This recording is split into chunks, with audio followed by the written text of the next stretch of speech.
I know you're tired. I know you're broken. And it feels like you can't take anymore. That you have come to the end of yourself. But all of this means one thing. That you are a survivor. Your greatest weakness, the hurt, the pain, the betrayal, the feeling that you get when you wake up and you are inundated with so much responsibility. Feels like you can't breathe. Paralyzed by the pain of life. I can only imagine what it's been like to be you. But I'll tell you this, there is a switch inside of every one of us. And at any moment in life, you can turn that switch from surviving to winning. Because ultimately, survival is an illusion. There's only two types of people in this world. There's people who lose, and there's people who win. And it's hard to be a loser, it is hard to be a winner. Today I want you to make a decision to flip the switch inside of you from surviving to winning. It's time to win. See, the human being is the highest order of creation on earth. And one thing I am crystal clear about is that at any moment in your life, you can come across a speech or a piece of information, and if that information is applied, that revelation, it can forever alter the fabric of your existence. It's in the midst of our greatest storm. If you can hear my voice, you've survived. You survived the hurricane. You survived the storm. You survived the trial. You survived the betrayal. You survived it all. In order to change your life, all you gotta do is flip this switch from surviving to winning. See, a survivor will sit and wallow in the pain of the past, but a winner will build even when they are broken.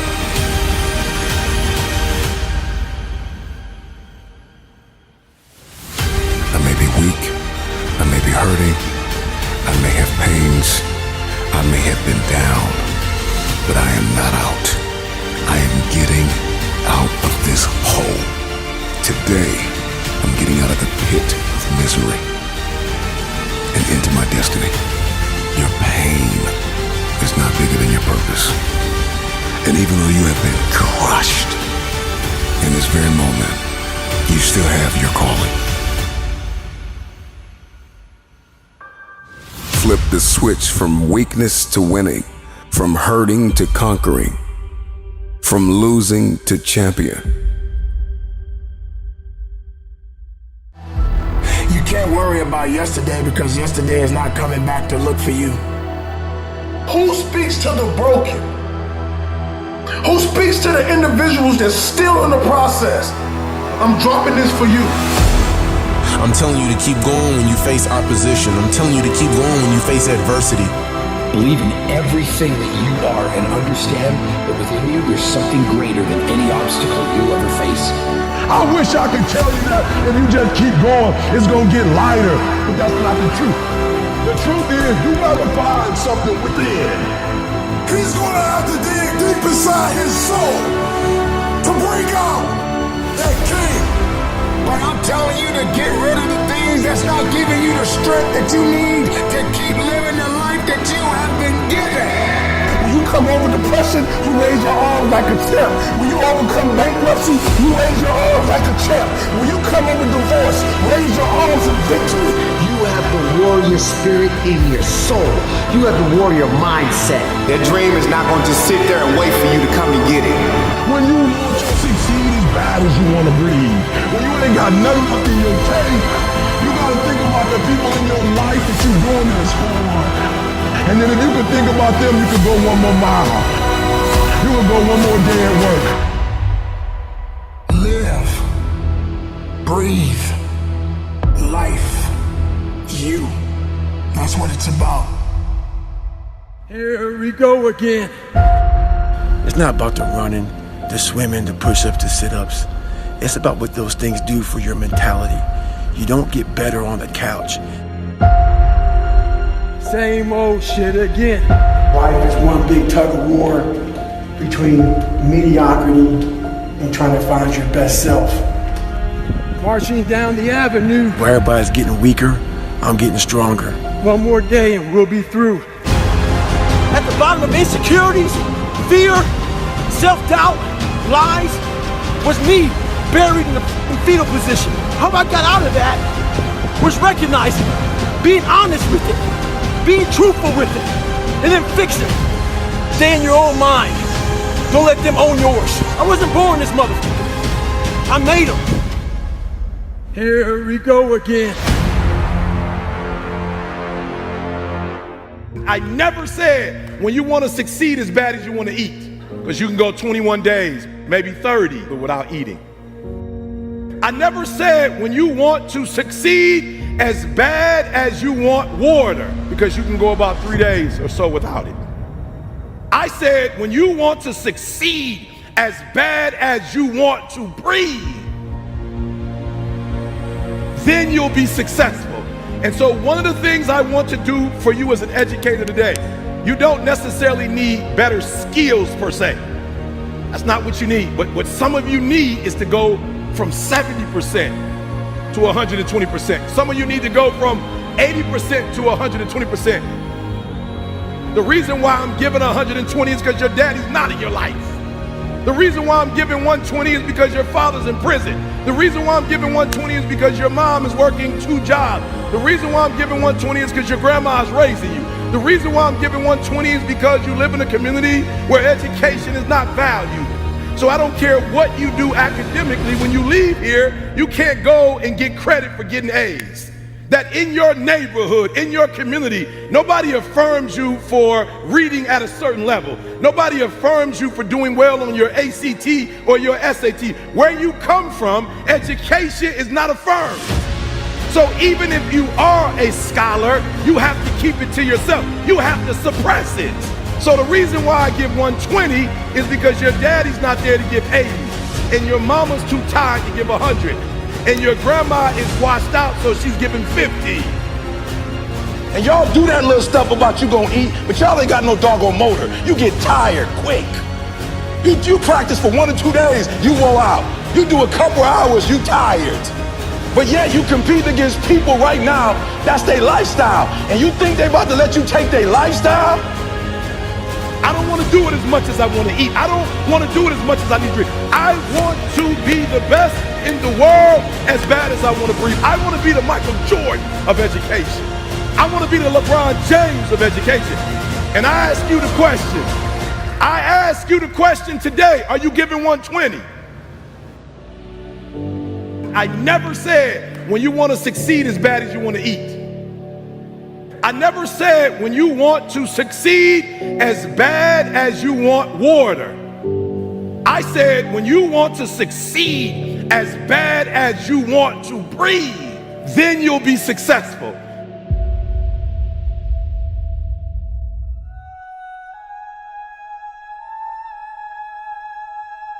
Winston Churchill said the destiny of man is not measured by material computations. When great forces are on the move in the world, we learn we're spirits, not animals. And he said there's something going on in time and space and beyond time and space, which, whether we like it or not, spells duty. You and I have a rendezvous with destiny.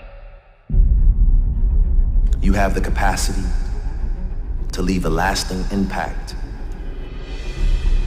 an indelible impression upon this world. It is about becoming a master of your own destiny. As your understanding and perception of life deepens, you will see everything is in your hands. All of us have something in us that we must live. And if we don't know what it is right now, we must create it or we must find it. All of us have this, whatever this something is. Just try and dig deep and find out what you're passionate about and live it like there's no tomorrow. I don't care what it is. I don't care what you want to do. but do the hell out of that. It takes, again, hard work, and it takes perseverance, and again, it just takes context, and it takes perspective. You gotta put your stake in the ground and go after this thing called your future, because no one's gonna give it to you. Don't talk about it, don't mull it over, don't plan for it, just get after it. All of us have seen our destiny at some point in time, and we decided not to listen. We decided to ignore it and say, no, that's not for me. Life came in and slapped us side the head, and we stopped dreaming anymore. Give it everything you got. And if you fail, you can at least do what? You tried. But if you don't go out there and give 120%, you're not a man. It's time to understand that if you want to get something out of your life, you got to be willing to work for it. How much are you really willing to give? You have an everlasting potential. And as long as you have a heartbeat, as long as you have air in your lungs, you have an opportunity to change this world, change your life, and live your dream today. Don't you dare settle for anything less than what you know you can get. Just make sure you make your mark. Make sure you make your mark in this world. When you become what you're supposed to be, then you're gonna bless somebody else. And that's what it's really all about. If you don't get serious with what's going on in front of you, you're gonna forfeit everything that you were born to be. Take the leap of faith and believe that everything is going to be all right. Take that leap of faith. Trust yourself. To bring out that king, that legend. As a human being, the strongest thing you've got is your force of will.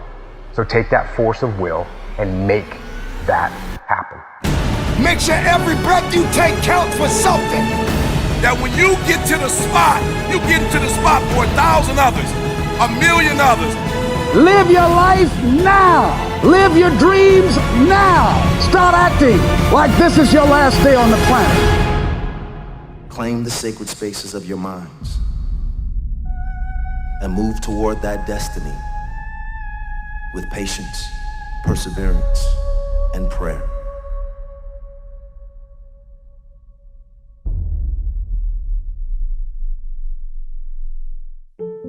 Tick tock. What is ticking off here is not the clock, it's your life. You are running out of time. I hear the clock ticking. That's what I hear, and the end is nigh.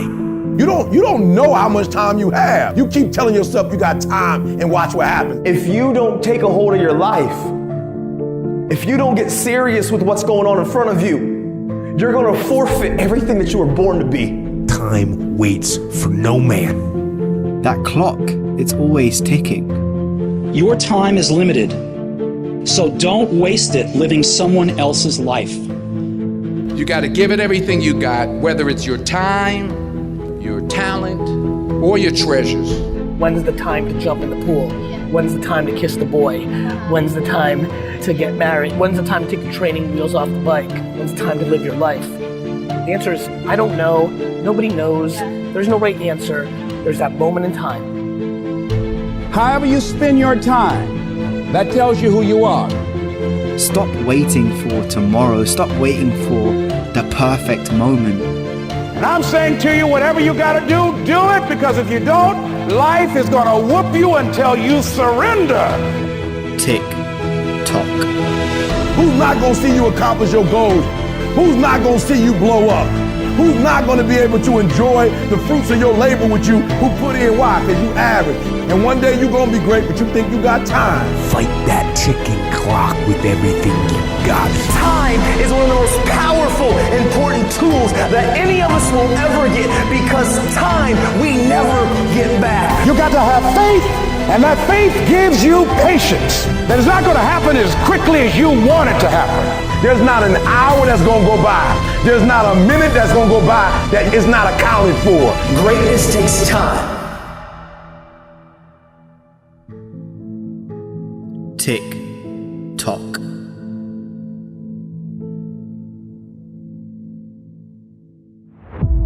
You don't always have to talk about what you're up to. Let your results speak for you. Let your actions speak for you. Social media doesn't always need to know about your grinding and hustle. People will know about it when they see your results. It's the one thing you can't fake.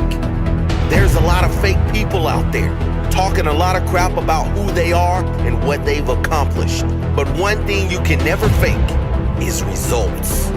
Be that person, the one who delivers, not the talker, not the statement maker, the result maker.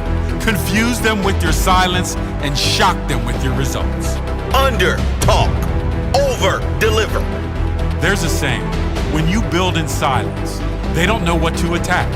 Don't let the haters get a chance to attack you before you've done anything. Build in silence and shock them with your end result. You must know the results will come. If you get your head down and work, you do not need to tell everyone what you're up to or who you think you're going to be.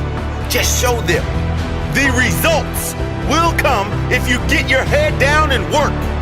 Your work ethic will show in your result. Your hustle will show in your results. Your ability will show in your results. Your greatness will show in your results, never in your talk. There's no need to tell people how great you are. When you are truly great, they will tell you.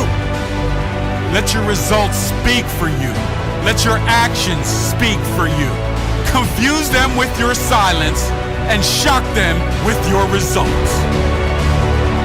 Your work ethic will show in your results. Your hustle will show in your results. Your ability will show in your results. Your greatness will show in your results, never in your talk.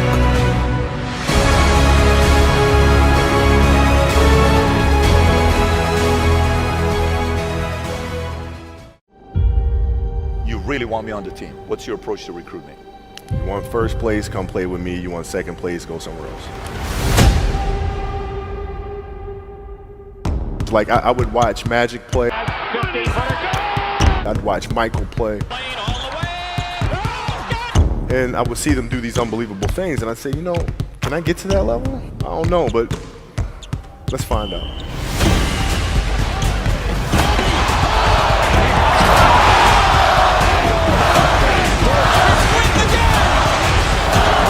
That's why he's the best player in the game.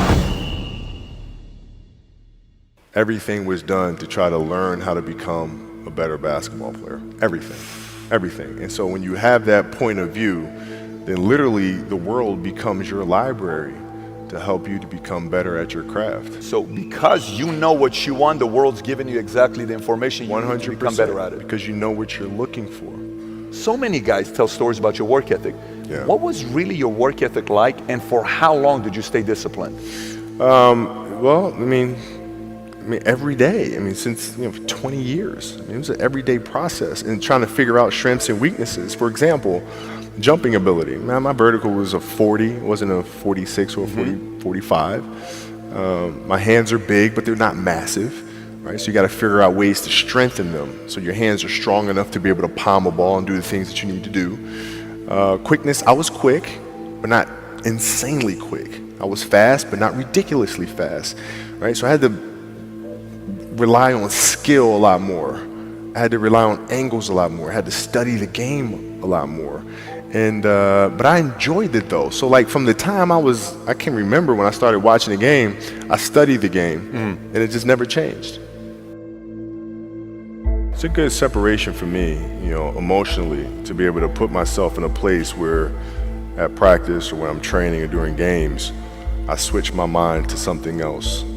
I switch my mode into something else, right? For me, it's the equivalent of Maximus Decimus Meridius in Gladiator picking up the dirt, smelling the dirt. It's go time, right? So that was my mental switch. It was like an actor getting ready for a film. You got to put yourself in that cage. When you're in that cage, you are that character. And then when you leave there, it's something completely different. But when I'm in that cage, bro, don't touch me, don't talk to me. Just leave me alone. I told my professor, what happens if I fail? He said, what happens if you pass? I said, but what happens if I don't get it? What happens if I put in all these years and it don't work out? He said, but what happens if you put in all these years and you get it?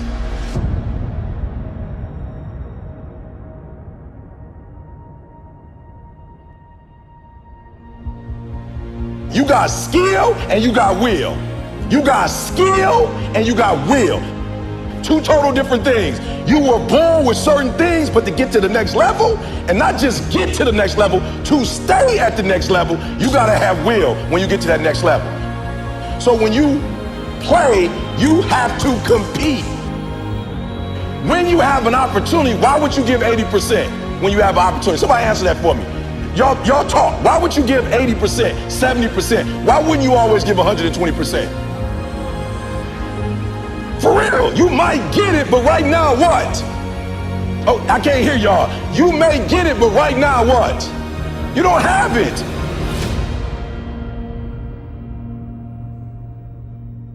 You have nothing to fear. Guys, you already overcame all kind of stuff.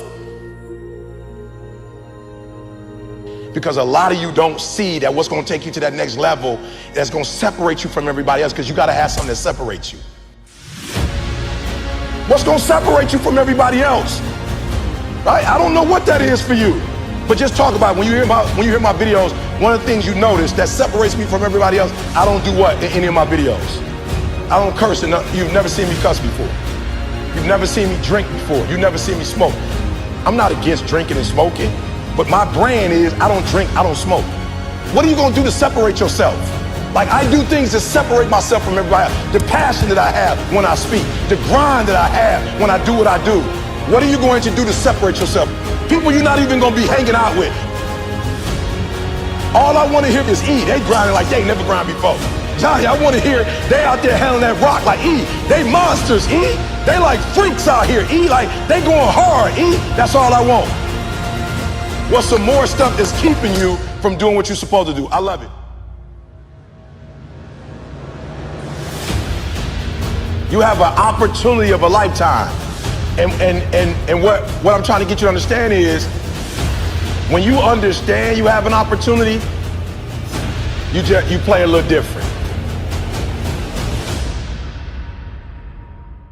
And it was track and field.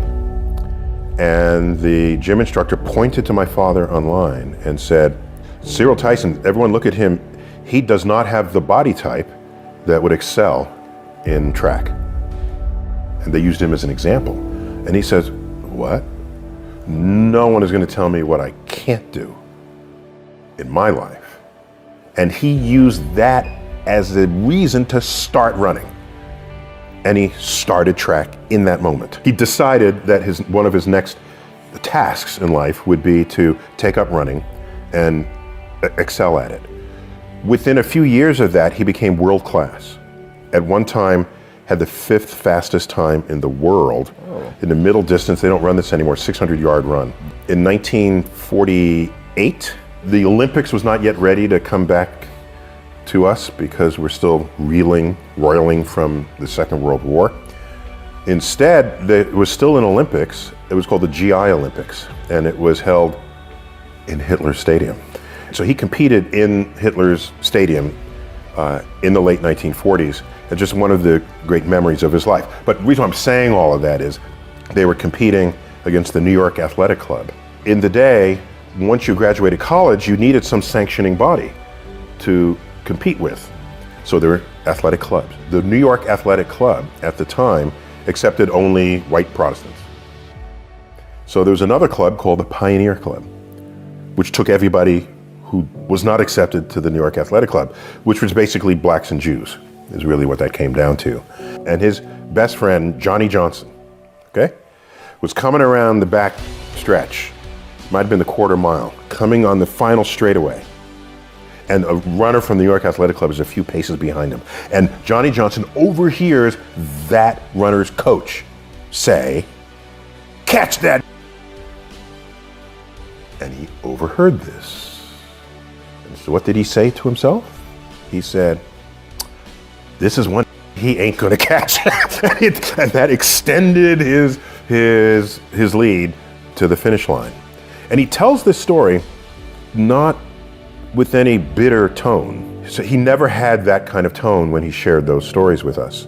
It was, here's an occasion to parlay what today might be called a microaggression into a reason to excel even more than you had expected of your own abilities and talents. And so I have taken that lesson with me. How did you get mentally and emotionally so strong where it doesn't bother you? Well, you know, you got to look at the reality of the situation. You know, like for me, it's not, you know, you kind of got to get over yourself.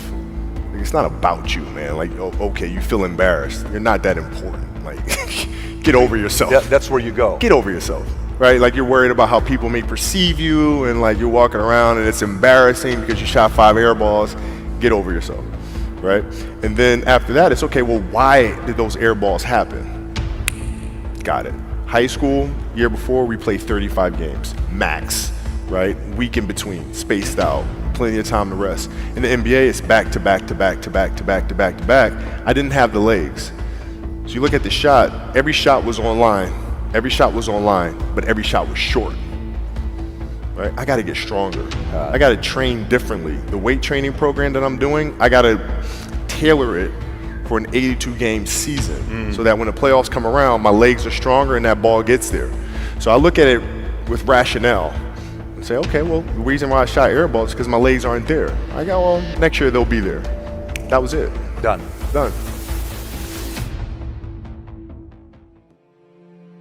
I wasn't successful because of who I was. Like, and a lot of y'all, for real, here's what you gotta stop doing. You hold people to the fire when they don't do what they're supposed to do, but you give yourself a pass. Like, and you gotta stop doing that. Like, I see in this generation, people will let their kids get away with stuff that I know you wouldn't let nobody else's kid get away with. But sometimes when you're so close to something, you don't treat it you don't treat it real. Like, you give it a pass because it's your baby. But if somebody else was to get on your couch and do that, you'd have a fit. Or somebody. So what I had to start doing was saying, you gotta stop holding other people to the fire, you gotta hold yourself to the fire. And I realized that without a schedule, I was the one that was messing up my life. And I realized I needed a schedule because I wasn't the brand to get me where I wanted to go, if that makes sense. Like, that version of Eric Thomas would never make me a 1%er. I realized that. So when I sat down with Warren Buffett, 3 things that blew my mind. I never really realized where his money came from. So the first thing I did was I was like, yo, his money comes from investments. Well, what happened was when he was 12 years old, his father gave him his first grand and let him make an investment. So I realized he's not getting up early in the morning just to get up in the morning. What he says he does is he reads. He doesn't just read books. That's not what he does. He reads financial reports. So this dude was telling me he read a financial report of General Motors in 1964. And I'm thinking, why would you be reading? It's 2014. He was reading the document, the financial, listen to me. He's a financial genius. What was he reading? Finances. For real, y'all be coming up to me like, yo, E, what you reading? Why? You trying to be a motivational speaker? You trying to be the next Martin Luther King? You trying to be the next Mother Teresa? Why are you trying to read what I'm reading? What are you trying, you trying to impress somebody? Why are you reading what I'm trying to read if you're not trying to be me? He was not reading Mother Teresa. He wasn't reading about leaders. He was reading a financial report from 1964 General Motors. Why? Because General Motors had one of their successful financial years in 1964. And so he was looking for the clues of what were they doing specifically in 1964 that can be duplicated in 2014. That's what he was looking for. So a lot of you getting up early because ET get up early, but you getting up early for no reason. You just up early. So be careful that your routine is pointing to where you're trying to get to and you're not wasting time. So I'm looking at Warren Buffett. He says he reads 6 hours a day. He reads financial documents 6 hours a day. That's the first thing he does, 7 days a week, 6 hours. But watch this, you go, ooh. When you read something for 6 hours times 7, that's 42 hours, right? That's 42 hours a week, right? I don't know how many hours that is a year. But guess why he makes the best financial decision? Because all he's doing is financial stuff. He putting in 10,000, 20,000, 40,000, 50,000 hours. If you're gifted in 3 areas, then that means you're gonna have to get 30,000 hours just to be like basically a master. But what if you did one thing and got 30 hours of information in just that one area? You guys got 10,000 in 3 different areas. So while you got 10,000, I got 40, 50,000 in one area. What? Speaking. And guess what the disc is? The disc is still going further into personalities. It's still the same exact thing. So I'm putting more hours on top. So the routine is important because eventually it's going to make you a beast in one particular area. That's why you need a routine, because you can't trust yourself not to get off track. That routine is going to keep you on track and make you a 1%er. You're playing against the Golden State Warriors. Score is 107-109. You guys are close to getting into the playoffs. You know exactly what happens in the game. You go up, you're about to take your shot, and then all of a sudden, boom, Achilles happens, right? He went and hit the free throws, and then you walked off the stage. Yeah. And you got the surgery done. I went in the trainer's room, my kids are in there, and they're looking at you and stuff, and I'm looking at them, and I'm like, it's all right, Dad's gonna be all right. It'll be fine. It'll be all right. It'll be all right. It'll be all right. As a parent, you gotta set the example. You gotta set the example. This is another obstacle. This obstacle cannot define me. It's not gonna cripple me. It's not gonna be responsible for me stepping away for the game that I love. I'm gonna step away on my own terms. And that's when the decision was made that, you know what? I'm doing it. I'm doing it.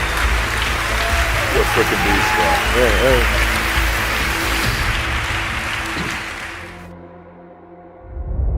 Push yourself. So you want to be the best. You want to get to the top. You want to achieve success. I'm sick and tired of all you people out there that go around talking about what you want, what you're going to get, what you're going to have, what you're going to do, where you're going to go, and not doing shit to actually make it happen. If you're happy in life right now, then you can stop listening now, because this video ain't for you. The moments and situations you're steering away from are usually the things that need to be attacked head on. You're the one that needs to trigger that growth. You'll always be dreaming of a better life, dreaming of success, dreaming about the person you're capable of becoming. We've all got things we want to do, dreams of what we want our life to look like. The problem is, most of us are standing in a busy street just letting the opportunities in life pass us by. We're waiting for the perfect situation, the perfect circumstances, the perfect opportunity, the perfect time. There's never going to be a perfect time or the perfect moment. Take a look at the clock. This is your time. You know what you want, so go get it. It's there. If you want all these things in life and you're just thinking that by some miracle of life or some bullshit theory of the law of attraction it's going to magically happen, you got to wake up. The only way to get what you want in life is to get to work and go and get it. To look at all your adversity and all the excuses square in the face and push yourself out of your comfort zone to achieve what you want. Your biggest growth moments come from a place of discomfort. If you're never willing to step outside into those fears, face the unknown, and see what's on the other side of them, you'll always be wondering what could have been. You can always do more. You always have another gear, another level of performance. You can always push a little bit harder, get up a little earlier, work a little longer, spend more time with the ones you love. Whatever it is you want more of or want to be better at in your life, you have complete control over whether you get it or not.